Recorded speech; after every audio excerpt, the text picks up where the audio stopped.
Hello lovely people, it's Nicola back in the Stitches and Slapdashery sewing room. Today I wanted to have a little fun making a patchwork basket. I will be linking my inspiration down under the video in the description box because I wanted to make a basket that Rain Vermont had made on her channel, Bridget, and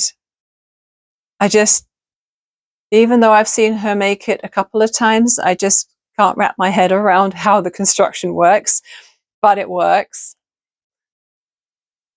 So I got my scraps out and had a little play.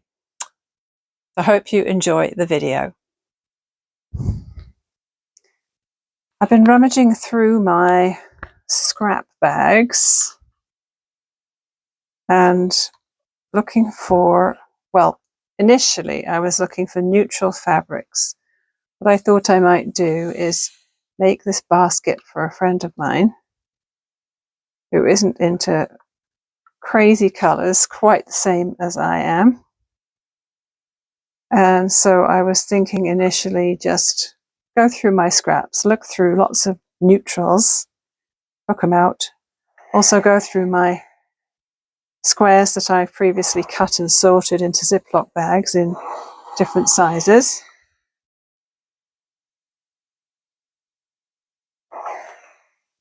And then I found this fun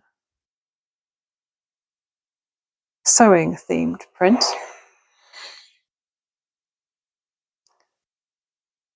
So I went from neutrals to slightly more colourful and 2-inch squares to 4-inch squares.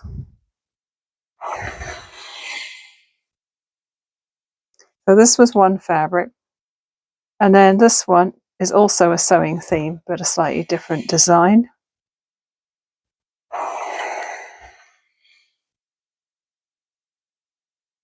So I have too many squares cut right now, but I want to play around with them.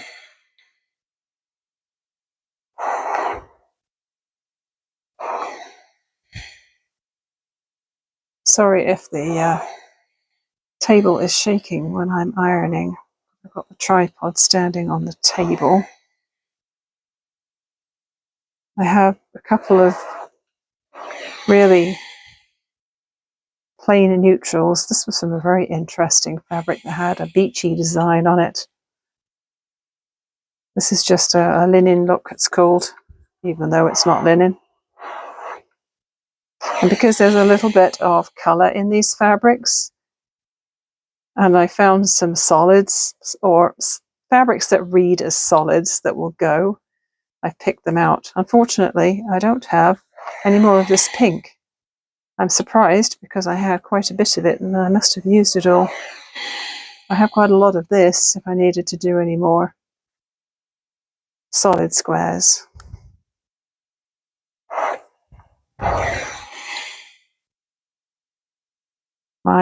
My handmade ironing pad has got quite stained looking in use, but I'm really enjoying using it. It's so handy compared to an ironing board. And this is very colourful and fun.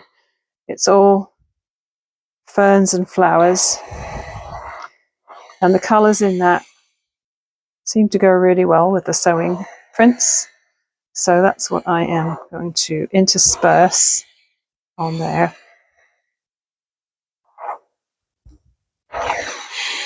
Now the plan with this basket, I'm going to go with the same size starting piece as the video that I saw the other day. I'll link that video underneath this one. And she used 2-inch squares, and she had a piece that was 16 by 24 inches. So there were 96 squares. I'm afraid I'm not up to doing 96 squares today, so I'm going to start with these 4-inch squares, and hopefully it will look good. I'm going to use this piece of synthetic batting. It's really cheapy stuff, but it'll give me a good backing for my squares, and hopefully it will give me enough structure. So I'm going to give this a squirt.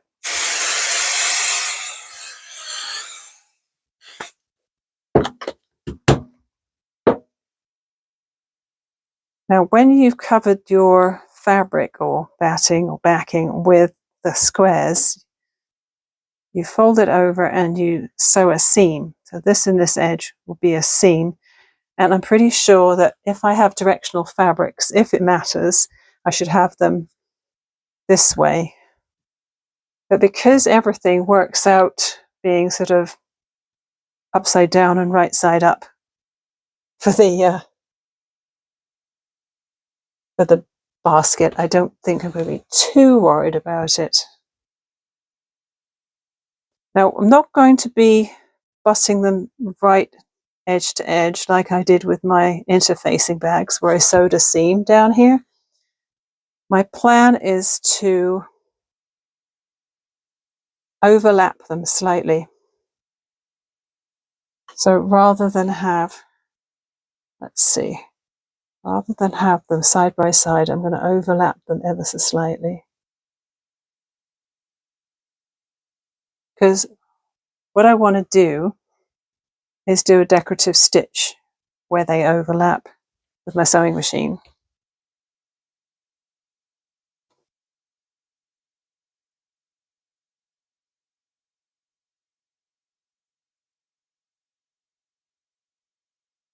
So this won't actually fill the whole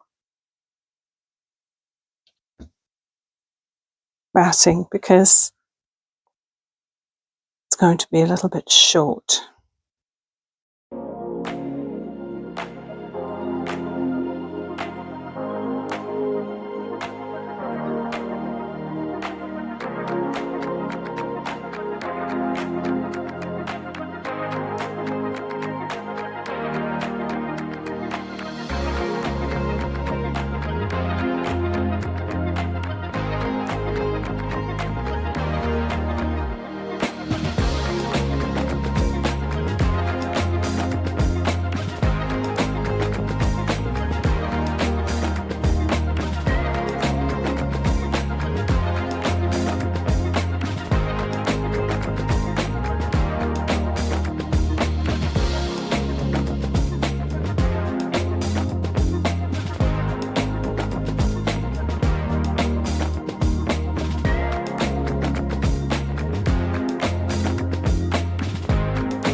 That's given me a few extras left over, but I think I'm happy with that layout.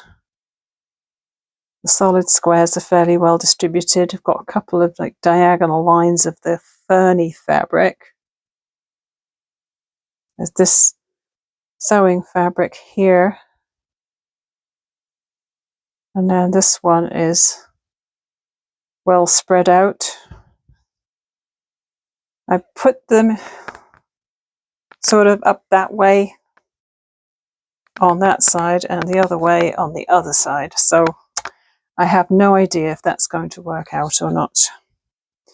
Now what the plan is, I'm going to get a stitch pattern set up on my sewing machine, probably number 45. I'm thinking mode 3 45 on my Janome 4120 QDC because it will cover the joins in the fabric quite nicely. Where is it? It's this one. This one would be lovely too, but it's very thick. It uses twice as much thread. It'll be very dense. So I'm just going to try this one. I'll do a little sample on a scrap of fabric first and make sure I like it. I've set my machine up with a nice fresh needle, a universal 70.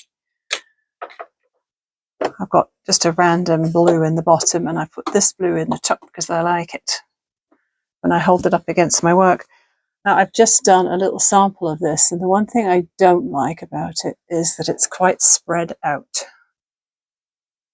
And I'm thinking I should go with something a little closer stitched, because it's going to have to hold down my raw edges. I'm going to try this one, mode 3, number 41, and see if I like that. It's quite a pretty stitch. This is probably going to use a lot of thread, so hopefully I have enough on that spool to do the job. I've put my table on, hoping that'll keep everything smoother as I'm sewing.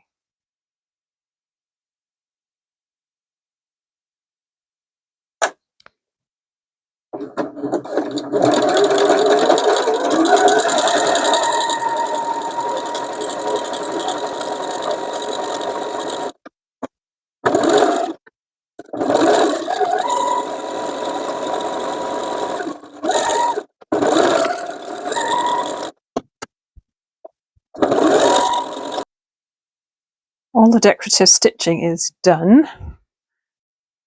I would say if you are making something like this, make sure that your fabrics are overlapping in a certain way so that when you come across your intersections, you're not fighting against flappy bits of fabric on the corners there.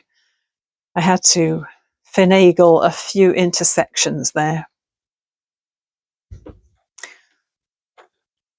So I'm going to go now and trim off my excess batting and make sure it's exactly a rectangle. I've ended up with a piece that's 16 across by 23 long.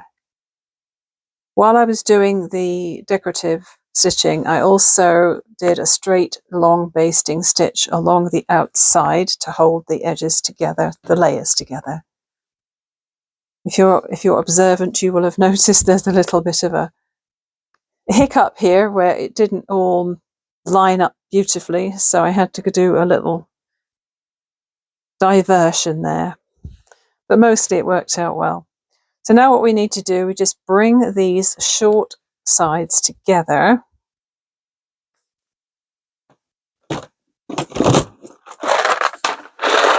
Grab some clips.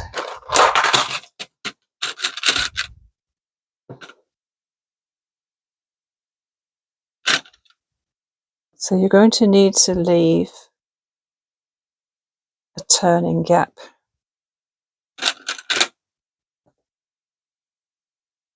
So what I will do is I will put a green clip in there where I don't want to sew.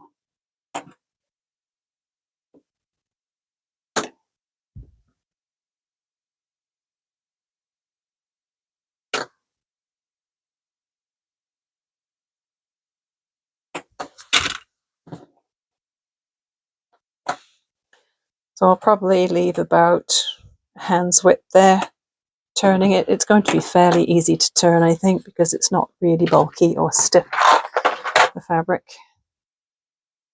So yeah, I'm just going to do stitch to there, back tack, stitch to the end. All right, I'm not sure how much of that I missed filming, so we're going to do that again. Now what I've done is I have squashed it down so that this seam is along the exact center of my work, and there's a fold here and here. I've measured here and here to make sure it's even, and I didn't use a very hot iron because I have synthetic batting here and I didn't want to melt it. So now what I need to do is I need to fold up approximately 1.5 inches along this top edge, the bottom edge and the top edge as I'm looking at them now. That's 1.5 inches right there.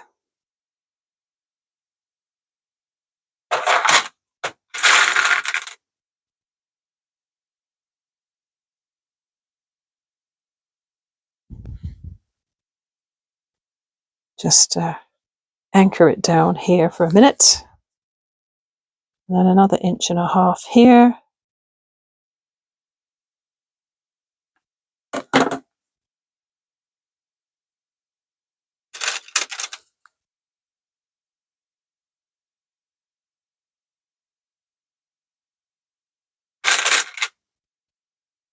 And then the same at this edge.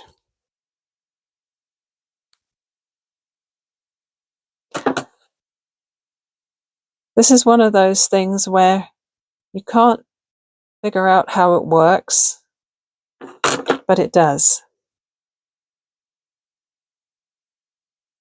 I've seen Bridget on Rain Vermont do this a couple of times now, and it doesn't look like it should work. But when she turns it out, she has a basket. So I'm trusting that it's going to work for me too.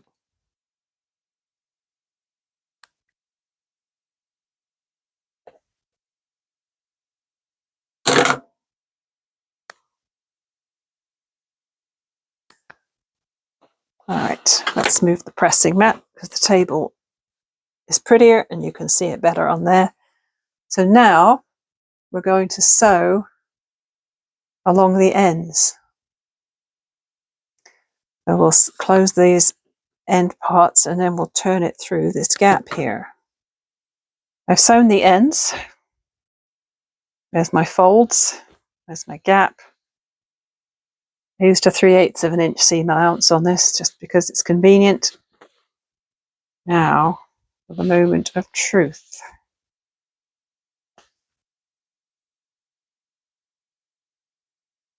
Fabric feels really nice. It's soft, but it's not floppy.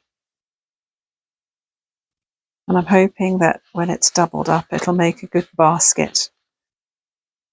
I'm not sure whether it needs a handle, but I think I will consider that once this main part is done. I'll have a few little frayed bits to trim.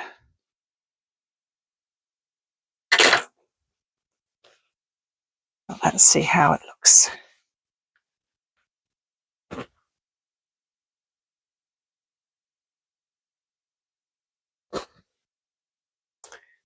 Okay, so it doesn't look like anything right now, does it? It looks just like a bag, a random bag, which is a really an odd shape. So what she does is, okay, which side would I like to be the outside of my bag? I like that lavender. I do like that lavender one. Okay, so let's assume that this is going to be the outside. So I'm going to push this part down inside this part.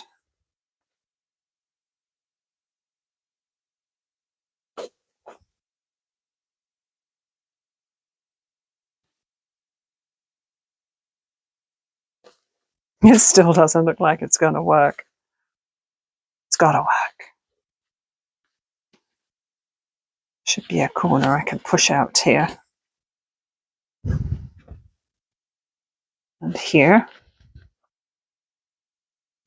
Because I know that this opening part has to be at the very top edge of the basket. It makes for quite a shallow container. I was thinking that if you wanted something that was more of a box shape rather than a rectangle or more square, you might have to go with a piece of starting fabric that was twice the length as it's wide. So at the moment I've got a width that's about 2/3 of my length. I think if you went for, say, 16 by 32, you might end up with more of a deep square basket, because that is pretty shallow. But hey, with the 4-inch squares, it actually works really well for the size, because there's 4-inch square here, 4-inch squares here, 4-inch squares here. Now I notice this This lady here is a little upside down. If I didn't want her upside down, I could turn this whole thing the other way around. I wonder if that would work. I wonder if she'd be the right way up now. Nope, she's still upside down. Never mind. It doesn't matter.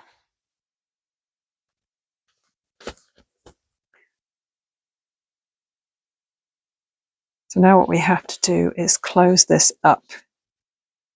So you could slip stitch this by hand, or you can top stitch it by machine. It's pretty bulky to top stitch by machine. I'm just wondering which I would prefer to do right now. Sometimes when I top stitch things by machine and they're bulky, they don't work out as nicely as I like them to.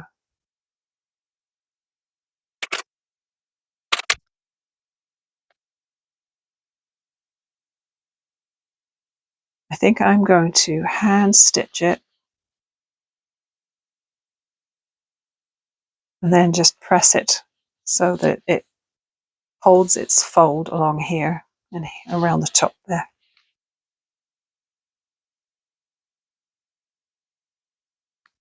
I think this is actually called ladder stitch.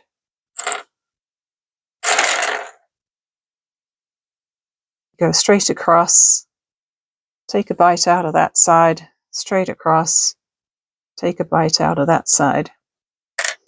And it should be fairly unnoticeable when you're done. I don't claim to be any good at hand sewing.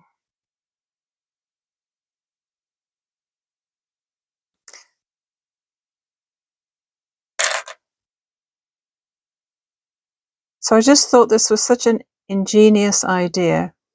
You start out with a rectangle of fabric, patchwork or whatever, and doesn't need to be fancy on the back because it all ends up on the inside.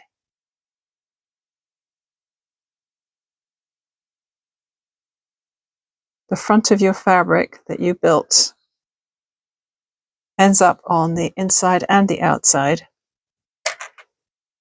So it looks good from every direction. I think it would probably be wise to use a non-directional print, unless you can wrap your head around the direction of how it all ends up better than me.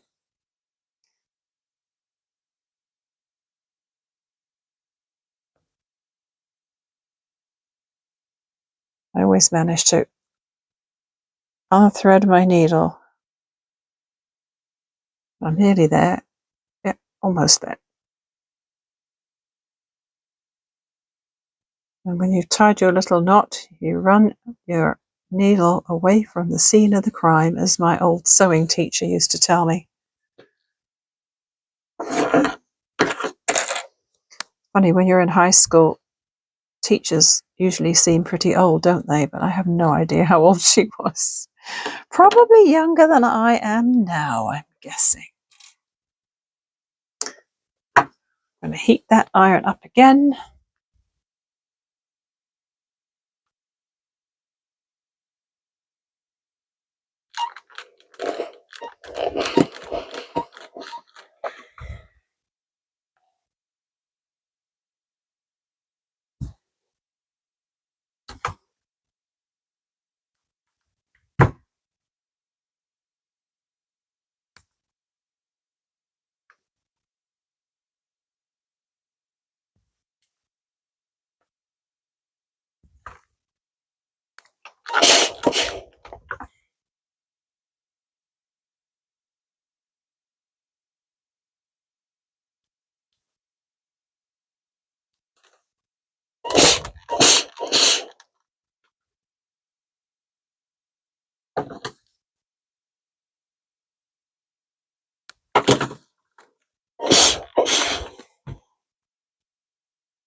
This tailor's ham is another thing I didn't know I wanted until I got one, or rather, until I made one.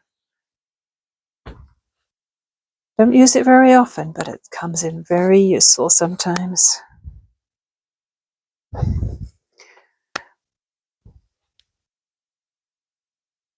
Little lumpy in here. There we go. Need to tease out those corners somewhat. This corner seems quite happy. This one, not so much.